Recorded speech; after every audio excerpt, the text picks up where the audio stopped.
السلام عليكم ورحمة الله وبركاته. بسم الله الرحمن الرحيم. الحمد لله رب العالمين. الصلاة والسلام على أشرف المرسلين وعلى آله وصحبه أجمعين.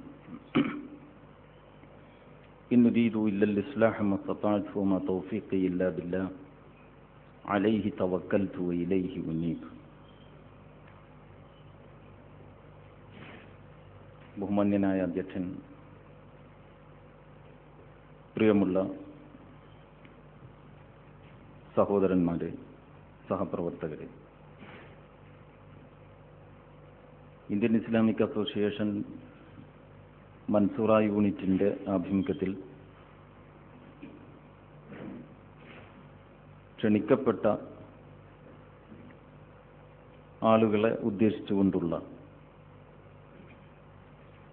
ലളിതമായ ഒരു പരിപാടിയിലാണ് ഞാനും നിങ്ങളും ഇപ്പോൾ ഒരുമിച്ച് കൂടിയിട്ടുള്ളത്. പ്രസ്ഥാനത്തെ മനസ്സിലാക്കാൻ വേണ്ടത്ര അവസരം ലഭിച്ചിട്ടില്ലാത്ത ആളുകളിൽ ഉണ്ടാകുന്ന അവ്യക്തതകളും ആശയക്കുഴപ്പങ്ങളും ദൂരീകരിക്കുക എന്ന ഉദ്ദേശത്തോടു കൂടിയാണ് ഞാനിപ്പോൾ സംസാരിക്കുന്നത്. സംസാരത്തിൻ്റെ മുഖം എന്താണ് എന്നത് സംസാരത്തിൻ്റെ ഉള്ളടക്കം എങ്ങനെയായിരിക്കും എന്നതിനെ സ്വാധീനിക്കുന്ന ഒന്നായതുകൊണ്ടാണ് മുഖവുരയായി ഞാൻ ഈ കാര്യം പറഞ്ഞിട്ടുള്ളത്. അങ്ങനെയല്ലാതെയും നമുക്ക് കൈകാര്യം ചെയ്യാവുന്നതാണ്. അത് പക്ഷേ അതിൻ്റെ ചൂടോടുകൂടിയാകണമെങ്കിൽ ഇപ്പോൾ നമ്മുടെ നാട്ടിൽ കനത്ത മഴ പെയ്തുകൊണ്ടിരിക്കുകയാണ്. പക്ഷേ ആ മഴയുടെ ഒരു അന്തരീക്ഷവും ഇവിടെ അടച്ചുകൂട്ടിയ AC-ക്കകത്തിരിക്കുന്ന നമുക്കില്ലാത്തതുപോലെ തന്നെ നാട്ടിലെ സംഭവങ്ങളുടെ അതിൻ്റെ ശരിയായ ഒരു മനസ്സിൽ തട്ടിയുള്ള ഒരു പ്രതിഫലനം അന്യരാജ്യത്ത് നിന്ന് സ്ക്രീനിൽ സംഭവങ്ങൾ കണ്ടുകൊണ്ടിരിക്കുന്ന ആളുകൾക്കുണ്ടാവുകയില്ല എന്നുള്ള ഒരു പരിമിതി നമ്മുടെ ഈ ആനുകാലിക വിശകലനങ്ങൾക്കും ബാധകമായിരിക്കും എന്ന് നിങ്ങൾ മനസ്സിലാക്കേണ്ടതാണ്. നാട്ടിൽ വിശദീകരിക്കുമ്പോൾ നമുക്ക് കാണിക്കാവുന്ന ആത്മാർത്ഥത, വിവരങ്ങൾ കൈമാറുമ്പോൾ, അന്യരാജ്യത്ത് വന്ന് വിവരങ്ങൾ കൈമാറുമ്പോൾ ഉണ്ടായിക്കൊള്ളണമെന്നില്ല എന്നതാണ് അതിൻ്റെ പ്രതിഫലനം. ഇപ്പോൾ നാട്ടിൽ നടന്നുകൊണ്ടിരിക്കുന്ന സംഭവങ്ങൾ ഒരർത്ഥത്തിൽ ചില വശങ്ങളിൽ പുതുമയുള്ളതാണെങ്കിലും മൊത്തത്തിൽ പറഞ്ഞാൽ ജമാഅത്തെ ഇസ്ലാമിയെ സംബന്ധിച്ചിടത്തോളം അതിൻ്റെ ചരിത്രത്തിൽ ആവർത്തിച്ചു പോന്നിട്ടുള്ള വിമർശനങ്ങളുടെ ഒരു തുടർച്ചയാണ് എന്ന് നമുക്ക് കാണാൻ സാധിക്കും.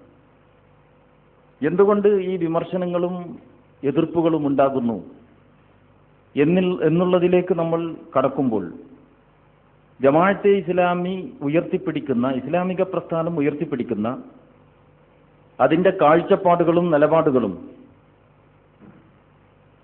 ഏത് തരത്തിലുള്ളതാണ്, മറ്റു മതസംഘടനകളിൽ നിന്നും രാഷ്ട്രീയ പാർട്ടികളിൽ നിന്നും അത് എങ്ങനെ എവിടെയൊക്കെ വ്യത്യസ്തമായി നിൽക്കുന്നു എന്നുള്ള കാര്യവും നമ്മൾ പരിശോധിക്കേണ്ടതുണ്ട്. കേവലം മതപരമായ കാര്യങ്ങൾ കൈകാര്യം ചെയ്യുന്ന മതസംഘടനകളുണ്ട് നമ്മുടെ നാട്ടിൽ. ഈ മതസംഘടനകൾ രാഷ്ട്രീയ പാർട്ടികൾക്ക് വേണ്ടിയിട്ട് രാഷ്ട്രീയ പ്രസ്താവനകൾ ഇറക്കാറുമുണ്ട്.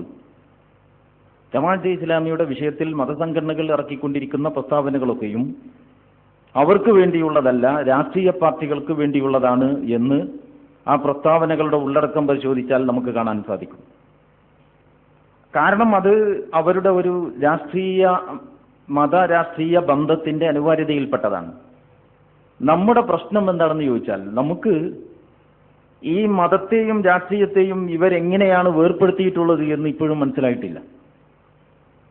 ഞാൻ മനസ്സിലാക്കുന്നത് ജമാഅത്തെ ഇസ്ലാമി ഇനി ലോകാവസാനം വരെ പ്രവർത്തിച്ചാലും ജമാഅത്തെ ഇസ്ലാമി പ്രവർത്തകരായ ആളുകളെ സംബന്ധിച്ചിടത്തോളം മതത്തെയും രാഷ്ട്രീയത്തെയും വീതം വെക്കുന്നത് എവിടെ വെച്ച്, എങ്ങനെ, എന്തിൻ്റെ അടിസ്ഥാനത്തിൽ എന്ന് പ്രാമാണികമായി പരിശോധിച്ചോ ബുദ്ധിപരമായി ചിന്തിച്ചോ ബോധ്യപ്പെടുത്തുക സാധ്യമല്ല. സാധാരണ നമ്മൾ അറബിയിൽ പറയാറുണ്ട് നഖലിയായും അഖലിയായും. എന്ന് പറഞ്ഞാൽ ഖുർആനും സുന്നത്തും അടിസ്ഥാനപ്പെടുത്തിയിട്ട് ദീനും മതവും രാഷ്ട്രവും ഒക്കെ വേറെ വേറെയാണ് എന്നൊരാൾക്ക് പറയാൻ കഴിയോ? 23 വർഷം കൊണ്ട് ലാ ഇലാഹ ഇല്ലല്ലാഹ് എന്ന കലിമത്ത് തൗഹീദിന്റെ അടിസ്ഥാനത്തിൽ ഒരു രാഷ്ട്രത്തിന്റെ പരിപൂർണമായ പുനഃസംവിധാനം സാധിച്ച ഒരു പ്രവാചകന്റെ അനുയായികൾക്ക് ഒരിക്കലും തന്നെ ഖുർആനിന്റെയും സുന്നത്തിന്റെയും അടിസ്ഥാനത്തിൽ മതവും രാഷ്ട്രവും വേറെ വേറെയാണ് എന്ന് പറയാൻ കഴിയില്ല. ഇനി നമ്മൾ ബുദ്ധിപരമായി ആലോചിച്ച് നോക്കുക. ഇപ്പൊ ബാബരി മസ്ജിദ് പ്രശ്നമുണ്ടായിരുന്നു നമ്മുടെ നാട്ടിൽ. അത് ഇനിയും ഇടക്കിടക്ക് പൊങ്ങി വരാവുന്ന സ്വഭാവത്തിലുള്ള ഒരു പ്രശ്നമാണ്. ചില അഗ്നിപർവ്വതങ്ങളുണ്ട്. അങ്ങനെ വലിയ നാശനഷ്ടങ്ങളൊന്നും ഉണ്ടാക്കിയില്ലെങ്കിലും പരിസരവാസികളെ ഇടയ്ക്കിടെ അങ്ങനെ ഭീഷണിപ്പെടുത്തിക്കൊണ്ടിരിക്കും. ഈ സ്വഭാവത്തിൽപ്പെട്ട ഒരു വിഷയമായിട്ടാണ് ബാബരി മസ്ജിദ് ഇഷ്യൂ ഇപ്പോൾ നിലകൊള്ളുന്നത്. അതങ്ങനെ തന്നെ തുടരാനാണ് അധികകാലവും സാധ്യത എന്ന് പറയാൻ നമുക്ക് കഴിയും. അപ്പൊ ഈ പ്രശ്നം ഇതൊരു മതപരമായ പ്രശ്നമാണോ അതല്ല ഒരു രാഷ്ട്രീയ പ്രശ്നമാണോ ബാബരി മസ്ജിദ് പ്രശ്നം? അപ്പൊ ബാബരി മസ്ജിദ് പ്രശ്നം കേൾക്കുന്ന മാത്രമേ നമുക്ക് പറയാൻ പറ്റും അതൊരു മതപരമായ പ്രശ്നമാണ്. കാരണം എന്താന്ന് ചോദിച്ചാൽ ശ്രീരാമന്റെ ജന്മഭൂമിയിൽ ബാബർ വന്നിട്ട് അമ്പലം പണിതു, പള്ളി പണിതു, അവിടെ ഉണ്ടായിരുന്ന അമ്പലം തകർത്തുകൊണ്ട് എന്നതാണ് പ്രശ്നം എന്നാണ് അവർ പറയുന്നത്. അങ്ങനെ വരുമ്പോൾ അമ്പലം ഉണ്ടാകേണ്ട സ്ഥാനത്ത് പള്ളി നിർമ്മിച്ചു ബലം പ്രയോഗിച്ചുകൊണ്ട്. അപ്പൊ പള്ളിയുടെയും അമ്പലത്തിന്റെയും പ്രശ്നം മതത്തിന്റെ പ്രശ്നമാണത്. അതേസമയം ബാബരി മസ്ജിദ് പ്രശ്നത്തെപ്പറ്റി നമുക്ക് അങ്ങനെ ഒരു മതത്തിന്റെ പ്രശ്നമാണെന്ന് പറയാൻ പറ്റുമോ? ഒന്നിലധികം ഗവൺമെന്റുകൾ അധികാരത്തിൽ നിന്ന് പോയതും ഒന്നിലധികം ഗവൺമെന്റുകൾ അധികാരത്തിൽ വന്നതും ഈ ബാബരി മസ്ജിദ് പ്രശ്നത്തെ അവലംബിച്ചുകൊണ്ടാണ്. വി പി സിംഗ് അധികാരത്തിൽ നിന്ന് പോകാൻ ഇടവന്ന കാര്യങ്ങളിൽ ബാബരി മസ്ജിദ് മുഖ്യമായിരുന്നു. BJP അധികാരത്തിൽ വന്നതിന് മുഖ്യമായി അവർക്ക് ഊർജം ലഭിച്ചതും ബാബരി മസ്ജിദിൽ നിന്നായിരുന്നു. അപ്പോൾ ഇങ്ങനെ ഒരു രാജ്യത്തിലെ രാഷ്ട്രത്തിന്റെ ഭരണകൂടങ്ങളുടെ ഗതിവിഗതികൾ നിർണ്ണയിക്കുന്നതിൽ സുപ്രധാന പങ്ക് വഹിച്ച ഒരു പ്രശ്നത്തെപ്പറ്റി അതൊരു മതപ്രശ്നമാണ് എന്ന് പറഞ്ഞ് നമുക്ക് മതത്തിന്റെ കോളത്തിൽ പരിമിതപ്പെടുത്തി വെക്കാൻ പറ്റുമോ? പറ്റില്ല. അപ്പൊ മതപരമായ അത് രാഷ്ട്രീയമായ സംഭവവികാസങ്ങളിൽ രാഷ്ട്രീയമായ മാനങ്ങളുള്ള ഒരു മതപ്രശ്നമായിട്ട് നമ്മൾ ബാബരി മസ്ജിദ് പ്രശ്നത്തെ കാണുന്നു.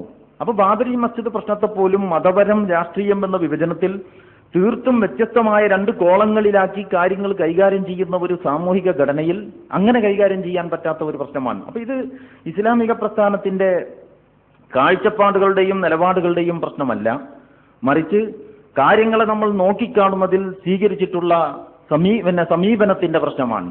ജമാഅത്തെ ഇസ്ലാമിയെ സംബന്ധിച്ചിടത്തോളം ഖുർആനിന്റെയും സുന്നത്തിന്റെയും അടിസ്ഥാനത്തിൽ നമ്മൾ തീർത്തു പറയുന്നു മനുഷ്യന്റെ ജീവിതം വിഭജിക്കാൻ കഴിയാത്തതാണ് എന്നതുപോലെ തന്നെ ആ ജീവിതത്തെ കൈകാര്യം ചെയ്യുന്നതിന് വേണ്ടി അല്ലാഹു സുബ്ഹാനഹു വ തആല നൽകിയിട്ടുള്ള സനാതനധർമ്മം അഥവാ നിയമസംഹിതയും വ്യവസ്ഥയും വിഭജിക്കാൻ സാധ്യമല്ലാത്തതാണ്.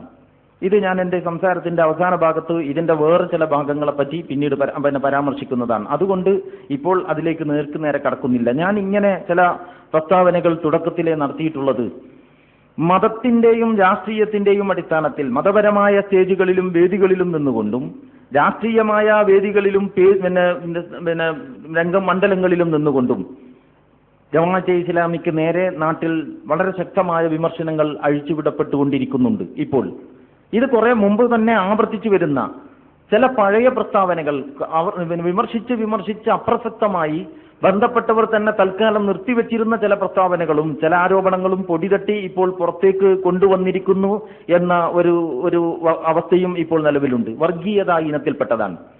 ഈ അടുത്ത കാലത്തായിട്ട് ഒരാളെ വർഗീയവാദി എന്ന് വിളിച്ചാൽ ആർക്കും തൃപ്തി വരാറുണ്ടായിരുന്നില്ല. തീവ്രവാദം, ഭീകരവാദം ഇതൊക്കെ വന്നതോടുകൂടി വർഗീയത എന്ന് പറയുന്നത് ഒരു നിസ്സാരമായ കാര്യമായി പുറന്തള്ളപ്പെട്ടു പോയിരുന്നു. പക്ഷേ ഈ അടുത്ത് CPMന്റെ സെക്രട്ടറിയുടെ പ്രസ്താവനകളിലും പ്രസംഗങ്ങളിലുമൊക്കെ പൊതുയോഗ പ്രസംഗങ്ങളിലുമൊക്കെ എല്ലാം റിപ്പോർട്ട് ചെയ്യപ്പെട്ട് പത്രങ്ങളിലൂടെ വരുന്നില്ല. ഔദ്യോഗികമായി ഇറക്കുന്ന പ്രസ്താവനകൾ വിശദീകരിച്ചുകൊണ്ട് കവലകളിലും ടൗണുകളിലുമൊക്കെ വലിയതും ചെറുതുമായ പൊതുയോഗങ്ങൾ നടക്കുന്നുണ്ട്. നേതാക്കന്മാർ പോയ വഴിയെ അനുയായികളും എന്ന മട്ടിൽ കേട്ട പാതി കേൾക്കാത്ത പാതി ഇത്തരം വിമർശനങ്ങളുമായിട്ട് ധാരാളം പ്രസംഗങ്ങളും നടക്കുന്നുണ്ട്, ലേഖനങ്ങളും ആ മട്ടിൽ ഉണ്ടായിരിക്കും. അപ്പൊ അതിലൊക്കെ വർഗീയതയും ഇപ്പോൾ ആരോപിക്കപ്പെട്ടുകൊണ്ടിരിക്കുന്നുണ്ട്. എന്താണ് വർഗീയത എന്നോ, എന്താണ് തീവ്രവാദമെന്നോ, എന്താണ് ഭീകരവാദമെന്നോ, എന്താണ് മതേതരത്വമെന്നോ, എന്താണ് ജനാധിപത്യമെന്നോ ഒന്നും പഠിച്ചും ചിന്തിച്ചുമല്ല ഇതൊന്നും പറഞ്ഞുകൊണ്ടിരിക്കുന്നത്.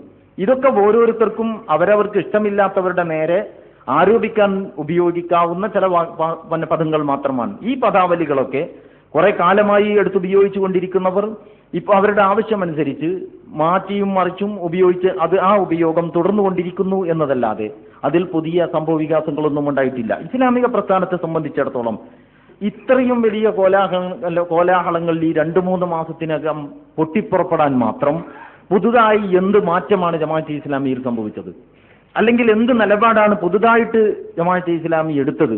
അത് നമ്മൾ ആലോചിക്കേണ്ട ഒരു കാര്യമാണ്. അപ്പോൾ യഥാർത്ഥത്തിൽ ഇത്രയും